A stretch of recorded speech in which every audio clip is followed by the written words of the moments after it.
E agora, você acompanha pela Rádio Rio de Janeiro o programa Estudo das Obras de André Luiz. Vamos refletir sobre o livro Nosso Lar. Produção e apresentação, Tereza Cristina e Marco Antônio. Amigos ouvintes da emissora da Fraternidade Rádio Rio de Janeiro, novamente estamos aqui com a permissão de Jesus e dos bons espíritos para darmos continuidade ao estudo da vida no mundo espiritual através da obra Nosso Lar, obra que foi psicografada pelas mãos abençoadas de Francisco Cândido Xavier e foi ditada pelo espírito André Luiz. Olá, ouvintes da Rádio Rio de Janeiro.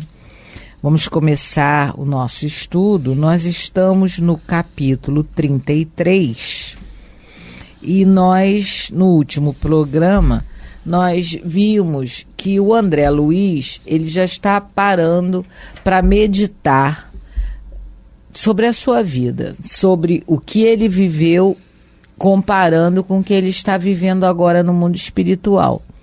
E no último programa, as meditações dele são acerca do que está acontecendo com a família dele, e a preocupação maior dele é ele não ter investido, vamos dizer assim, na educação moral e religiosa dos filhos e da esposa, né? Também, né? Da família.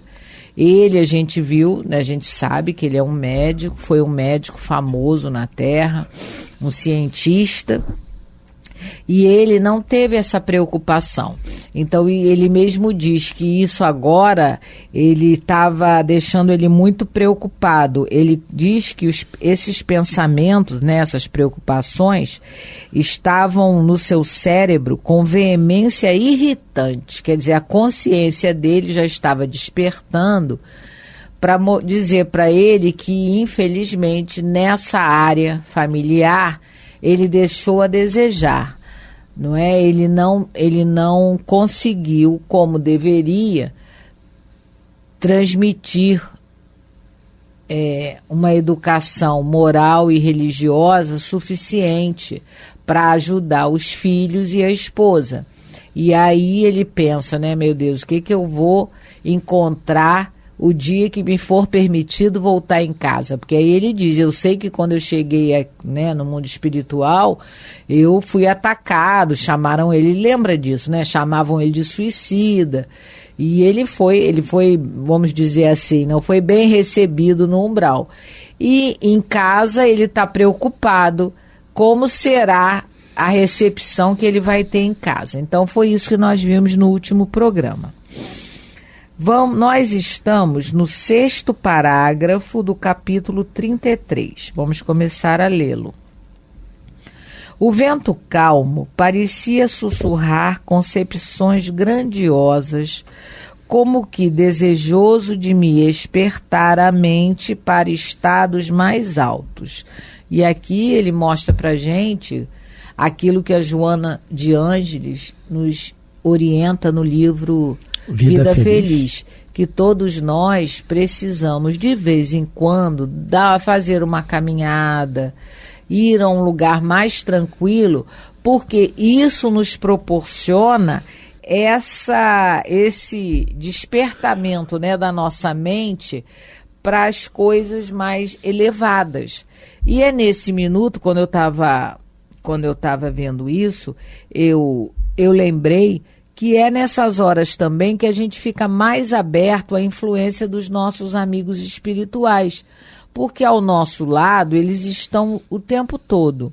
Mas, infelizmente, nós bloqueamos muitas das vezes o canal que a gente tem com eles. E que canal é esse?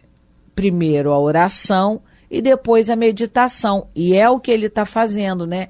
E na natureza, como ele coloca aqui, o vento calmo, a brisa, um lugar tranquilo, favorece. Na pergunta do Livro dos Espíritos, na pergunta 495, tem um comentário de São Luís que ele diz assim, eu achei interessante para a gente poder lembrar. o quanto os anjos guardiães, os nossos amigos espirituais, eles se preocupam conosco. Aos que pensam que é impossível para os espíritos verdadeiramente elevados se sujeitarem a uma tarefa árdua e de todos os instantes, diremos que influenciamos vossas almas, estando mesmo a milhões e milhões de quilômetros.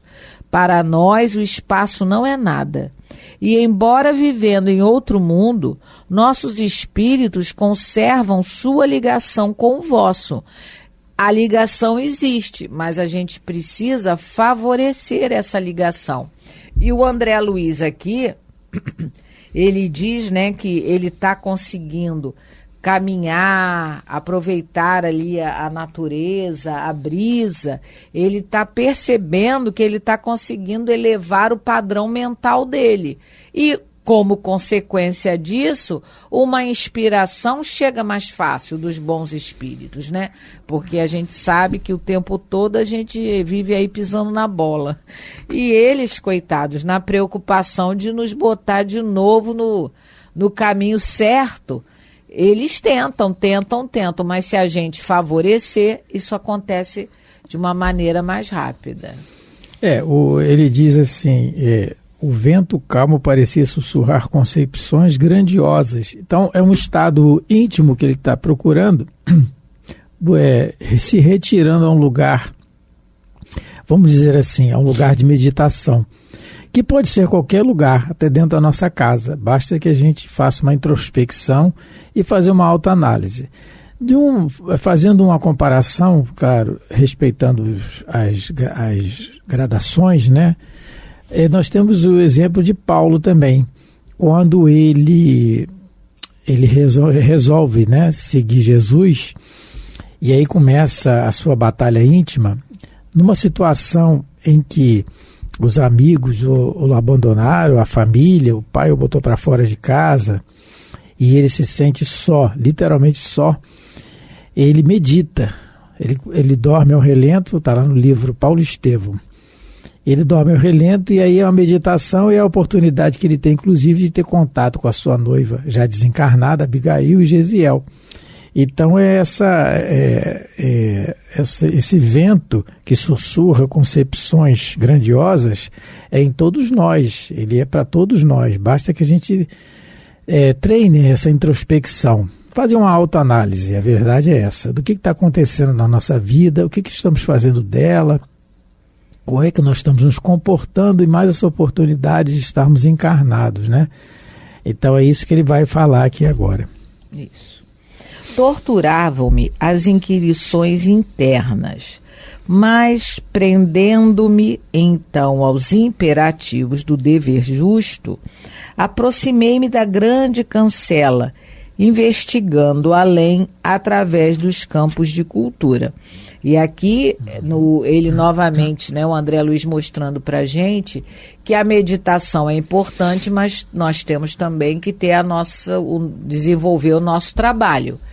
Porque aquela ideia de que a gente, para se aproximar de Deus, dos bons espíritos, né, dos anjos, no caso, né, de que a gente tem que se retirar e ficar apartado da sociedade, essa ideia os espíritos colocam por terra, que é necessário que a gente trabalhe.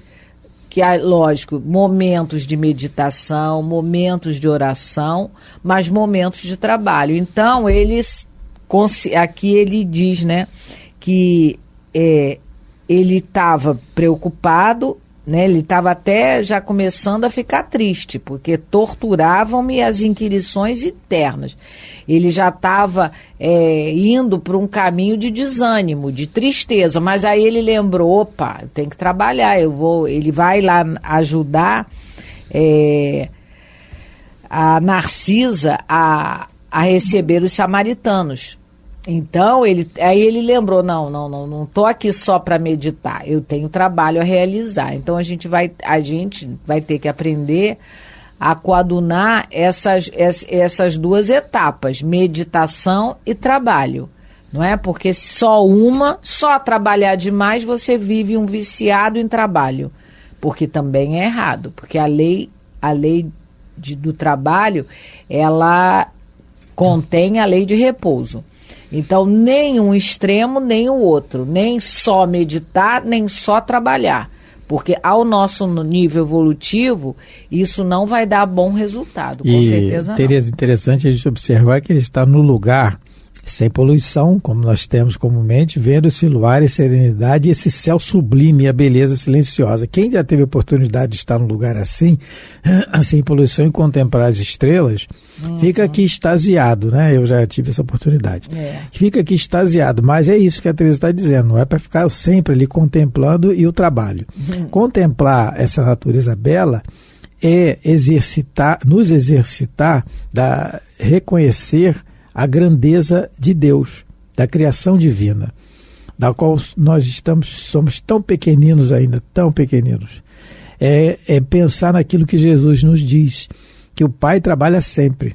Se o Pai trabalha, eu também tenho que trabalhar. E Jesus o disse, o Pai trabalha sempre e eu também. E ele é o excelente Filho de Deus, como nós somos filhos de Deus, também irmãos dele. Então o trabalho, ele é destinado a todos nós, porque se o Pai não para de trabalhar, que dirá a nós? Então o trabalho tem que ser o trabalho íntimo, o trabalho exterior, o trabalho o trabalho conosco mesmo e com o próximo. Então essa é uma continuidade que não pode ser interrompida. Quando a gente chegar ao estágio de espíritos superiores, bem elevados, aí sim a gente já vai ter um outro comportamento, porque o descanso do trabalho para um espírito superior, o descanso é trocar de atividade. Ele não consegue mais parar, ele não tem mais essa necessidade. A gente já está começando a ver isso com o comportamento do governador e da veneranda. O tanto de bônus horas que eles têm de trabalho, ele não descansa nunca, mas ele entende e eles sabem, todos eles, os superiores, entendem que ao nosso nível evolutivo, estejamos encarnados ou desencarnados, o repouso é necessário. E mesmo um tempo, né, vamos dizer assim, umas férias, né, para descanso. Eles não. Eles trocam de atividade. Isso para eles já é considerado um descanso, né? A gente vê no livro Obreiros da Vida Eterna, o espírito Zenóbia, ela também coloca isso para gente. Que ela, como é a casa transitória que ela dirige, que é o lar de Fabiano, né? Casa Transitória Fabiano de Cristo. Ela só consegue, porque como é um trabalho, essa casa, ela trabalha, né? Ela está alocada nas trevas, de 1 em 1 ano, se eu não me engano, ela troca de direção. Eles são, né, vamos dizer assim, obrigados. O contrato deve ser esse, é 1 ano dentro da casa e 1 ano volta para habitar as esferas onde realmente fazem jus à evolução dos diretores da casa. Então, a lei de repouso ainda é uma lei necessária para nós, espíritos inferiores. E com o tempo, né, lógico, com a nossa evolução, isso vai mudar. Mas, por enquanto, né, estamos aqui. E aí vamos ao próximo parágrafo. Tudo luar e serenidade, céu sublime e beleza silenciosa. Extasiando-me na contemplação do quadro, demorei alguns minutos entre a admiração e a prece. E essa prece aqui do André Luiz, nesse momento, ela tem a característica de louvor, que os espíritos dizem que 3 coisas nós podemos pela prece. É pedir, que é o que nós mais fazemos, agradecer e louvar. Mas nesse momento, essa prece do André Luiz é de louvor, porque essa admiração toda, né, que ele está tendo desse lugar, ele está agradecendo a Deus por tudo isso. Então é uma prece de louvor, né? E realmente um pensamento de de admiração, a gente, lógico, por tabela, estamos admirando a criação divina. Não é toda vez que a gente olha o céu e admira a beleza do céu, das flores, dos animais, o colorido das plantas, esse nosso pensamento já é uma prece. Porque a admiração é para o Criador que fez tudo isso, né? Pelo menos a maioria da humanidade acredita na existência de um Pai Criador. Então, quando a gente faz isso, então com certeza, nesse momento, a prece do André Luiz é uma prece de louvor. E aí ele continua. Instantes depois, divisei ao longe 2 vultos enormes que me impressionaram vivamente. Pareciam 2 homens de substância indefinível, semiluminosa. Dos pés e dos braços pendiam filamentos estranhos, e da cabeça, como se escapava um longo fio de singulares proporções. Quer comentar alguma coisa? O interessante é que ele vai falar depois, mas tem medo do parágrafo que é interessante o que vai acontecer agora, mas a gente já faz um raciocínio só, né? Melhor. Era melhor comentar o que fio prateado, fio singular é esse? O fio singular prateado, ele vai, porque é o que ele vai dizer, o que ela vai dizer para ele depois, né? São ainda encarnados, que estão em missão. O que No caso, esse fio prateado que ele está vendo, que a gente vai ver posteriormente, mais detalhado, ele é a ligação que o espírito ainda tem com o corpo. Ele está encarnado, esses 2 aqui estão encarnados, mas eles estão desdobrados pelo sono, logicamente, e aí estão em alguma função, alguma missão no plano espiritual. A evolução deles é que dá esse aspecto que o André Luiz está vendo. Substância indefinível, semiluminosa, e que pendiam filamentos estranhos, e ele fica assustado. A Teresa vai continuar, a gente vai ver o susto. Mas essa questão do fio prateado é isso. A gente tem mais detalhes em outras obras, mas por enquanto a gente pode raciocinar assim: esse fio prateado, esse fio... Bom, aqui ele não está dizendo que é prateado. Desculpa, eu já falei que é prateado, porque no livro Obreiros da Vida Eterna ele detalha bem isso, a questão do fio prateado também. Se trata da desencarnação, o livro Obreiros da Vida Eterna, de alguns espíritos, em que uma equipe do plano espiritual, da qual o André Luiz, em aprendizado, faz parte, tratando da desencarnação de alguns espíritos. E eles mencionam bem esse cordão prateado, o fio prateado, é o elo de ligação que ainda existe entre nós e o corpo espiritual, enquanto ainda encarnados que estamos. Ao desencarnarmos, esse fio é rompido e não há mais retorno. Desencarnou. No livro O que é o Espiritismo, Kardec, na pergunta 116, fala assim aos espíritos: como e em que momento se opera a união da alma ao corpo? Resposta: desde a concepção. O espírito, ainda que errante, está por um cordão fluídico preso ao corpo com o qual deve se unir. Esse laço se estreita cada vez mais à medida que o corpo se vai desenvolvendo. Desde esse momento, o espírito sente uma perturbação que cresce sempre. Então, Kardec colocando aqui que esse laço, ele é feito, vamos dizer assim, né, no momento da concepção. E depois ele vai falar, na pergunta 136 do livro que é o Espiritismo, novamente desse laço, né, desse longo fio que o André Luiz está vendo. Qual é o estado da alma durante o sono? No sono é só o corpo que repousa, mas o espírito não dorme. As observações práticas provam que, nessas condições, o espírito goza de toda a liberdade na plenitude das suas faculdades. Aproveita-se do repouso do corpo, dos momentos em que este lhe dispensa a presença. Durante a vida, qualquer que seja a distância que se transporte, o espírito fica sempre preso ao corpo por um cordão fluídico, que serve para chamá-lo quando a sua presença se torna necessária. Só a morte rompe esse laço. E aí a gente já vê que se esses espíritos estão com laço, esse laço não está rompido, não é? E aí ele continua. Eles estão vivos, não é? Porque se tem laço, estão encarnados. Tive a impressão de identificar 2 autênticos fantasmas. Não suportei. Cabelos eriçados, voltei apressadamente ao interior.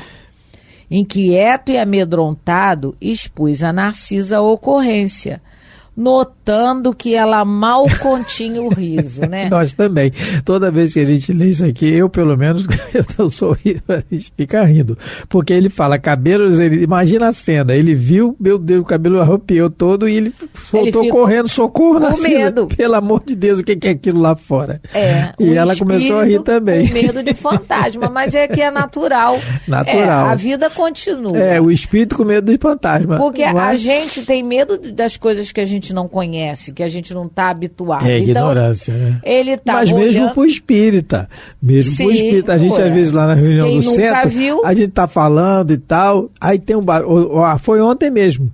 Tava ventando e lá no centro tem umas cortinas. Ventando, a cortina começou a balançar no chão. Eu dei uma olhada assim para trás, na posição que eu estava, ela estava atrás de mim. E os outros me olharam, o que eu estava olhando? Não viram ninguém, não é? Aí eu falei, meu Deus, espírita com medo de espírito, mas é assim mesmo, ainda é assim para nós, não é? E aí um erro muito grande, só acrescentando, que a gente comete é acender a luz, quando está no escuro, tem medo dos espíritos. Quando a gente acende a luz, a gente atrai aqueles mais ignorantes, porque espírito tem ao nosso lado o tempo todo, a nuvem de testemunhas que Paulo de Tarso nos diz.